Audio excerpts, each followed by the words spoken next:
А тим часом удари по аеродромах в Російській Федерації значно почастішали. Ми пам'ятаємо перші такі вдалі випадки, які призвели до перебазування літаків із аеродрому Енгельс далі в глибину Росії. Також було раніше ураджено рідкісний літак «Дрило», це літаючий радар у Білорусі. Тепер ж мова йде про повне знищення кількох одиниць як стратегічних бомбардувальників, так і транспортних літаків. Далі про це будемо говорити із Анатолієм Храпчинським, авіаційним експертом. Пане Анатолію, вітаємо вас. Слава Україні! Слава Україні! Слава! Наприкінці серпня стало відомо про знищення як мінімум 2 стратегічних бомбардувальників Ту-22М3 на аеродромі в Сольцах. Ще нібито 2 було пошкоджено. Що це взагалі за літаки і наскільки це був суттєвий удар по російській стратегічній авіації? Це літаки з так званої ядерної тріади, які стоять на озброєнні з кінця 70-х років. Вони можуть нести ракети типу Х-22 та Х-32. Це ті ракети, які били по житлових будинках та торгівельних центрах у Дніпрі, Одесі, Кременчуку, Лозовій та інших містах України. Наскільки це суттєвий удар? Власне, це знищення ракетоносіїв, які Росія не спроможні виробляти. Тобто це скорочення можливості наносити масовані ракетні обстріли. Та привід для росіян відтягувати стратегічну авіацію якомога далі від кордонів України, що буде значним навантаженням на ресурси літаків, яких у них теж доволі вогонь. Ще цікаво, що за інформацією ці удари були здійснені квадрокоптерами, тобто досить маленькими безпілотниками, які нести великий заряд на собі не можуть. Так? Але зрештою літаки були знищені. Тобто яка механіка цього удару, як правильно треба було попасти в літак, чи за яких умов удари такими маленькими квадрокоптерами можуть знищити велетенський стратегічний бомбардувальник? Якщо казати про наші квадрокоптери, для розуміння, в нас є бойові дрони, які спроможні підіймати до 80 кілограм корисного навантаження. Для порівняння, той самий іранський шахет несе лише 40 кілограмів. Тому розуміємо, що можливості та потужності для ураження доволі гарні. В даному випадку я би не хотів розповідати про всі тонкощі уразливих місць літака, тому, я думаю, нехай далі вони обкладають їх покришками, тому що насправді не будемо підказувати ворогу. 100%. Пане Анатолію, от про що хочемо ще спитати, що ще одна вдала нещодавня атака була цього разу аж у Пскові. Унаслідок неї було знищено 4 російські транспортні літаки Іл-76. Також була і пожежа в приміщеннях авіаційного полку. Для чого росіяни використовують ці літаки? Це більше десантні чи вантажні борти? Це військово-транспортні літаки, їх використовують як для транспортування особового складу, так і техніки. Тобто це той транспорт, який може доставляти техніку, зброю, особовий склад з віддалених аеродромів і уявляє собою важливу частину логістики. Те, що ми постійно намагаємося вибити у росіян, логістичну складову, тобто щоб у них було набагато складніше доставляти зброю безпосередньо на фронт. Пане Анатолій, я собі дозволю вас поправити. Ви говорите, вони можуть доставляти, а ці 4 літаки могли доставляти зброю. Вірно ж? Ні, вони доставляли, насправді. Це той авіаційний загін, який займається, до речі, доставкою усього цього озброєння, техніки, і забезпечує логістичну складову під час війни. Після цих вдалих атак росіяни вигадали новий захист для своїх бомбардувальників. Принаймні є ось такі знімки, про що свідчать, що для захисту літаків вони використовують звичайні автомобільні шини. Тут питання, наскільки це ефективно і взагалі що це за такий спосіб? Зрозуміло, що після атаки БПЛА на російські літаки, в них постала потреба у оперативному рішенні, у спробі якось захистити літаки. І насправді ми вже бачили покришки на російських аеродромах. Щоправда, після перших прильотів українських БПЛА, тоді вони ставили розгороджувальні стіни між літаками.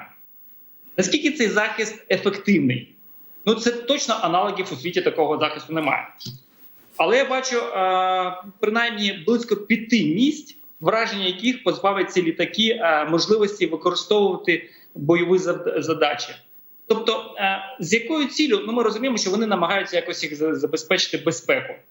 Чи допоможе це? Я не впевнений.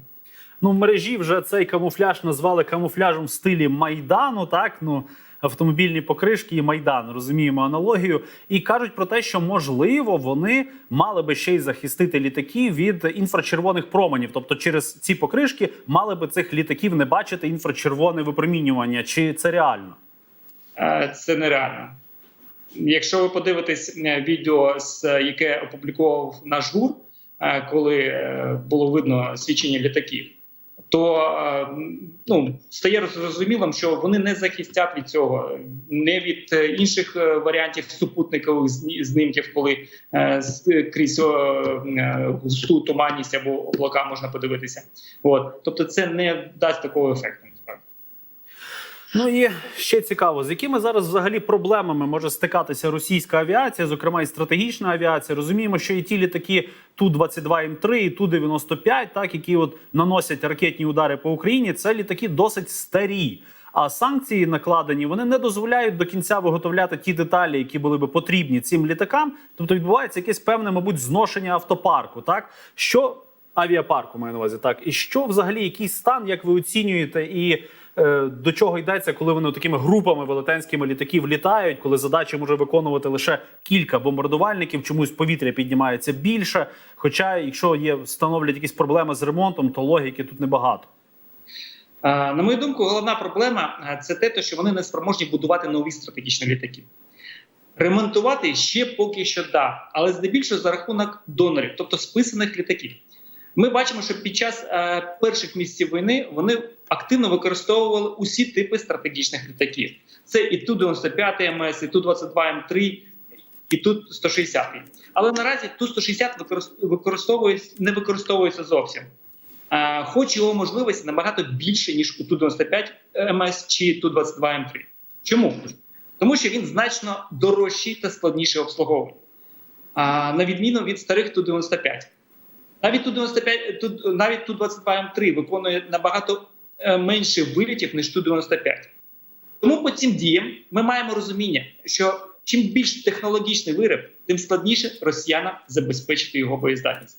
Тобто санкційне обмеження діють, вони під них підлаштовуються, але все одно це питання часу, яких в них залишилось обмаль. Ми розуміємо, що в них дуже мало ресурсу, і цей ресурс закінчується. Дійсно, вони виконують вильоти великими групами літаків і роблять малу кількість запусків ракет. Але тут є, по-перше, перша потреба – це створення великої ударної групи. Оскільки ми знаємо, скільки літаків злетіло. Але достеменно нам невідомо, які літаки несуть зброю, які будуть імітувати пуски, або які будуть запускати фальшцілі. По-друге, під час таких польотів відбувається отримання допуску льотного складу, наприклад, до виконання польотів у складних метеоумовах, нічні польоти і так далі. Це підтримання або підвищення кваліфікації, більше того, іде навчання або перенавчання нових льотчиків. Тому, власне, відбувається як виконання бойових задач, так і закриття супутних проблем. Так, знову ж таки, ми бачимо, що йде кожен виліт – це ресурс літака, як планера, так і двигуна. Вони потребують постійно міжресурсних ремонтів, технічного обслуговування. Але ж знову ж таки повертаємося, ми бачимо, що вони більше експлуатують Ту-95, які стара модель, яка не така вибаглива. І хоч вже по планеру вони з 54-го року, в більшості літаків, зрозуміло, що вони там модифікувалися, обновлялися, але все одно це дуже старий літак. Тому яке майбутнє цієї стратегічної авіації Росії, я скажу чесно, у них дуже обмаль ресурсу, і з урахуванням того, що вони планували вже в 2024 році збільшити кількість і випускати Ту-160 нові, то ми розуміємо, що десь так наступний рік – це закінчення більшості ресурсних можливостей кожного літака. Ви згадали про ті літаки, які можуть запускати фальш-цілі, так, або цілі, які насправді фізично не існують.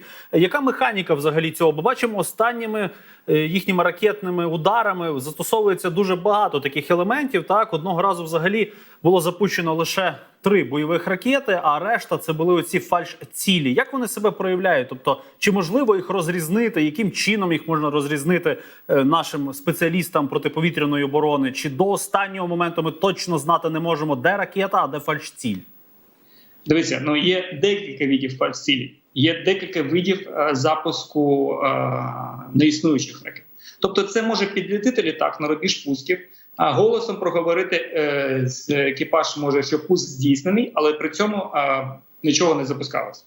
Другий варіант – це коли запускають фальш-цілі, тобто ракети, які не несуть бойового навантаження. Тобто це звичайна ракета, але в боєголовку, у якій є там металева частина, яка імітує якийсь заряд. І третій варіант – це радіоелектронні засоби, коли створюється імпульс, який створює начебто виліт ракети, який з деяким часом зникає. Тобто в будь-якому випадку це навантаження на наші радіолокаційні системи, які шукають і працюють на виявлення цих цілей. Оця ракета, так, та що, так би мовити, без бойового заряду. Так, ракети виготовляти складно і дорого, але, власне, оці от частини, яким росіян бракне, вони знаходяться, власне, у боєголовці, ці системи наведення. Тобто ця ракета не становить якоїсь проблеми для них її випустити. Ну, розуміємо, вона теж щось коштує, так? Але, яка там між ними технологічна різниця? Дивіться, якщо казати про ракети, які запускаються як фальш-цілі, то це звичайні учбово-тренувальні ракети, які запускалися ще за радянських часів для тренування систем протиповітряної оборони. Тобто, власне, там просто немає бойового заряду. Якщо рахувати, що з радянських часів їх було вироблено достатня кількість, то вони можуть використовувати ці ракети. Тобто, звісно, що вони можуть бути застарі, вони можуть робити похибки великі, але все одно це ціль, яку треба знищити в повітрі, тому що навіть якщо вона просто впаде, вона може завдати шкоду. І тим більше невідомо, чи ця ракета насправді є фальш-ціллю, чи несе бойовий заряд. Тут не розберешся. Це одне з головних. І тим паче, що ми ж розуміємо, що окрім бойової частини, є ще паливо в ракеті, залишкова частина, яка теж треба розуміти, що при падінні може наробити шкоди. Ну і про F-16 давайте поговоримо обов'язково. Для початку пропоную порівняти їх із російськими винищувачами 4-5 покоління. Чи є, і якщо так, що є, то в чому між ними переваги? Давайте так. Щодо російських винищувачів 4-5 покоління. Я би не заглиблювався у порівнянні якихось тактико-технічних характеристик. Чому? Тому що за заяву російських виробників вони відповідають всім вимогам 4-го або 5-го покоління. І насправді той же Су-35, наприклад, створювався як протидія американським системам на кшталт F-16. Але в нас є відомі факти, коли відбувалося знищення Су-35. І це без наявних F-16. Тому я би скоріше сказав тут про вправність та майстерність наших пілотів, яка в десятки разів потужніша з росіян. А чи можемо ми говорити про використання F-16 без ризику для цих літаків? І якщо так, тоді яке вони мають нести на собі озброєння? По-перше, літаки F-16 взагалі дозволять нам діяти на безпечній відстані. Для того, тим паче, маючи таке озброєння, яке він спроможний нести. А це, наприклад, ті ж самі АІМ-120, призначені для ураження повітряних цілей за межами прямої видимості. Наші пілоти вже працювали з ними на літаках Су-24 та Міг-29, щоправда, ми їх переробляли під ці ракети. JASSM – це аналог Storm Shadow, ракета класу повітря-поверхня. З оперативною дальністю 360 км і точністю до 3 метрів. До речі, JASSM є ще більш дальньої дії, вони можуть доставати цілі за 900 км. Ці два типи ракет допоможуть нам знищувати повітряні та наземні цілі доволі на небезпечній дистанції відстані від російського ППО, яке наразі знаходиться на тимчасово окупованій території України. Ми розуміємо, що і літаки F-16 так можуть використовуватися не лише для того, аби знищувати укріп-райони ворогів чи завдавати ураження по техніці. Ми ще можемо використовувати їх як і засоби протиповітряної оборони. Так, вони можуть здатні збивати крилаті ракети, але зараз ми бачимо, що великою проблемою для нашої протиповітряної оборони стають оці порівняно дешеві іранські шахеди. А F-16 з ними може впоратися? Не буде складно збивати такі маленькі цілі йому? Чи ми просто не розуміємо якості і абсолютно технологічної різниці цих систем? Дивіться, якщо казати про використання F-16 проти шахедів, на мою думку, тут нам краще посилити протиповітряну оборону власними виробами на кшталт засобів радіоелектронної боротьби, які би придушували можливості навігаційні на шахедах, що призвело би їх до прямого польоту, і можна було би наводити і звичайними гепардами їх збивати. Так, ми можемо F-16 знищувати шахеди, але, на мою думку, знову ж таки, це як би так правильно сказати, невиправдане використання ресурсу літака F-16. Невиправданий ресурс літака. Є доволі достатньо засобів, якими ми можемо збивати ці шахеди. Нам просто їх треба збільшувати. Нам треба збільшувати і посилювати протиповітряну оборону. Нам треба імплементувати засоби радіоелектронної боротьби. У нас є можливості такі, і я думаю, це буде більш правильно. Ну, ми бачимо, так як росіяни розширяють виробництво цих безпілотників шахед. В них вже тепер є підприємство, нібито, яке їх виробляє. Крім того, Іран майже всі свої безпілотники доставляє до України, на територію тимчасово окупованої України. От в Криму сідав літак нещодавно, після того була атака по Одесі. І розуміємо, що, можливо, цієї зими тактика ворога буде трішки відрізнятися від того, що було минулого. І минулого року, пам'ятаємо, вони використовували велетенську кількість ракет, аби знищити нашу енергосистему. Як ви вважаєте, чи цього року вони підуть на те, аби використовувати ще більше шахедів? І взагалі, в яких умовах їм комфортніше працювати? Тобто волога, погода, мороз, дощ, сніг, їм все рівно все це? Стосовно шахедів, якщо не помиляюсь, вони не спроможні літати при дуже сильних морозних температурах. І, власне, ми бачили, що росіяни більше зимою використовували ракетні обстріли. Так, були шахеди, але це було в залежності від певних погодних умов. Росіяни так само намагаються використовувати шахеди вночі, тому що нам складніше їх збивати вночі, нам треба їх підсвітлювати. Тому щодо тактики росіян на цю зиму, вона безумовно буде продовжувати намагатися використовувати великий обсяг як ракет, так і шахедів. Тому нам треба готуватися до чого? Посилювати протиповітряну оборону і знов-таки намагатися якомога більше робити бавовни безпосередньо на аеродромах Росії. Не тільки аеродромах, ми повинні розуміти, що у нас є ще виробництва, які виробляють ракети. Так, наприклад, якщо ми бачимо, що завод по шахедам вони побудували далеко в Росії, але в Росії, наприклад, в Підмосков'ї є багато заводів, які виробляють досі ракети типу Х-101, Х-555. Тобто це реальна ціль для наших безпілотників, які можуть прилітати в ці місця.